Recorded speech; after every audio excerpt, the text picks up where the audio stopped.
Assalamualaikum warahmatullahi wabarakatuh. Alhamdulillahi rabbil alamin wassalatu wassalamu ala khatamil anbiya wal mursalin wa ala alihi wa ashabihi ajma'in wa ba'd. Tiamika Allah subhanahu wa ta'ala ndikufunira zabwino mtumiki Muhammadin sallallahu ta'ala alayhi wasallam, akubanja kwake maswahaba ake kumaso onse amina kusatila sunna zake kufikira siku la kiyama. Timpenda Allahu tabaraka wa taala atimvere chisoni kutukulukira zochimwa ndikukatika mugulu la mtumiki Muhammadin sallallahu taala alayhi wasallam. Tafikanso pamene tikhaiti kukambira nkhani yokhuzana ndi umoyo wa ziko lapansi. Timakhala tikukumbusana kunena kuti umoyo wa ziko lapansi ndi umoyo wa temporary. Kuli anthu ena amakhala kunena kuti tikamwalira kulibe kuti Allahu subhanahu wa ta'ala azatizusaso m'manda kukatiyimisa pabwalo la msonkhano, kukatifusa zintchito zathu, kukatiyika ku janna kapena kutiyika ku jahannama, kukatipasa paradise kapena kukatipasa gahena amene ndi malo achilango. Kuli anthu ena amakatira zimenezo. Mu Qur'ani yolemekezeka Allahu subhanahu wa ta'ala wafotokoza zokhuza anthu amene wakunena kuti waqalu in hiya illa hayatuna dunya. Anthu amayankhula kunena kuti in hiya, in mau amenewa ndi ajabeni in almushabbahatu bilaisa, kunena kuti siuli pokapoka umoyo wathu wa ziko lapansi umene timanjoya uno ndi umoyo wa ziko lapansi. Wama nahnu bimabuthina, sitizazusidwa tikamwalirayi.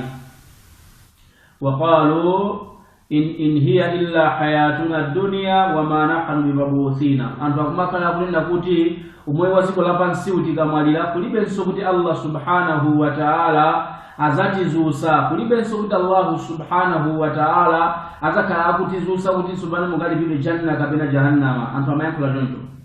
Wina maokalira nthawi ya mtumiki Muhammadin sallallahu ta'ala alayhi wasallam anatenga mafupa ola ndikupita ku koti la mtumiki Muhammadin sallallahu alayhi wasallam. Atafika kumeneko ndi amamuza mtumiki Muhammadin sallallahu alayhi wasallam al-Anas kumuza mtumiki sallallahu alayhi wasallam kuti ya Muhammad, oyo Muhammad, atadhunnu anna rabbaka yuhyi hadhihi, kodi iwe mtumiki Muhammadin sallallahu alayhi wasallam ukuganiza kuti mbuye wako Allahu tabaraka wa taala yuhyi hadhihi azaperekaso umoyo kwa mafupa onyenyeka ola ngati awa? Chifukwa toyenda kuti kwa iwo kuzunsidwa pambuyo kuti munthu amwalira ndizosatheka zimene makafiri sakhulupirira. Ndi Allahu tabaraka wa taala kuyankhula mu Qur'an kunena kuti wa daraba lana mathala wa nasiya khalqahu, akumabwera kwa ifeyo kutenga mafupa ola onyenyeka ndikumapereka ma example kunena kuti kodi mbuye wakoyo Allahu subhanahu wa ta'ala yo ukuganiza kuti azazusaso mafupa awawa kumachita kuti wanasiya khalqahu, wayiwala chiyambi cha kulengedwa kwake munthuyo. Allahu subhanahu wa ta'ala anawalenga anthu popanda poyambira, kotero kuti no kumuzusa munthu omwalira amene Allahu subhanahu wa ta'ala akudziwa kuti anayikidwa apa, anaolera apa, ndi zinthu zophweka pamaso pa Allahu tabaraka wa ta'ala. Kuchizusa chimene chinalipo kale ndi kupezekesa chimene sichinkapezeka, chovuta ndi kuchipezekesa chimene sichinkapezeka. Kotero kuti no kubwezeresa anthu ku umoyo, kuwazusaso anthu kuti akafunsidwe siku la kiyama pamaso pa Allahu tabaraka wa ta'ala ndi zophweka zimenezo. Pamaso pa Mulungu subhanahu wa ta'ala si ntchito yayikulu imeneyo. Allahu subhanahu wa ta'ala mu suratul Mulk akuyankhula bismillahir rahmanir rahim tabarakalladhi biyadihi almulku wa huwa ala kulli shay'in qadir alladhi khalaqal mauta wal hayata liyabluwakum ayyukum ahsanu amala. Allahu subhanahu wa ta'ala khalaqal mauta wal hayata, adalenga imfa kumaso kulenga moyo pambuyo pa imfa. Liyabluwakum, cholinga choti akupase mayeso ayyukum ahsanu amala, ndani mwa inu amene angagwire ntchito yomusangalasa Allahu tabaraka wa ta'ala kuti akalipidwe tsiku la kiyama.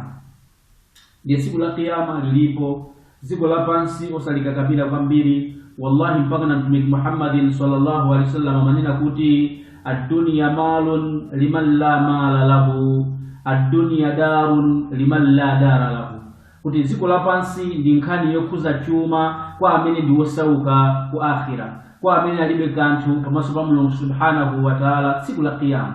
izi zikutanthauza kuti kuti Islamu akhoza kupezeka mamilionea, Islamu atakukhala mabilionea, koma chifukwa chonena kuti akukhulupirira kuti pambuyo pa umoyo uno Allah subhanahu wa ta'ala walenga umoyo wina umene ndi wabwino kuposa uno, basi mamiliyoni ndi mabilioni aja amawagwiritsa ntchito zomusangalatsa Allah tabaraka wa ta'ala. Apa wamanga chipatala, apa kumanga mizikiti, apa kumanga library, apa kugula maQur'an, apa kutumizana ku madrasa. Mamiliyoni ake onse akuwagwirisira ntchito zomusangalatsa Allah tabaraka wa ta'ala, kuthandizira amasiye, kuthandizira azimayi amene azimunawo anamwalira alibe wathandiza, kuthandiza okalamba. Ndi milionea ameneyo, chifukwa uyuyu sakufuna kukhala milionea wa dziko lapansi, akufuna akhira.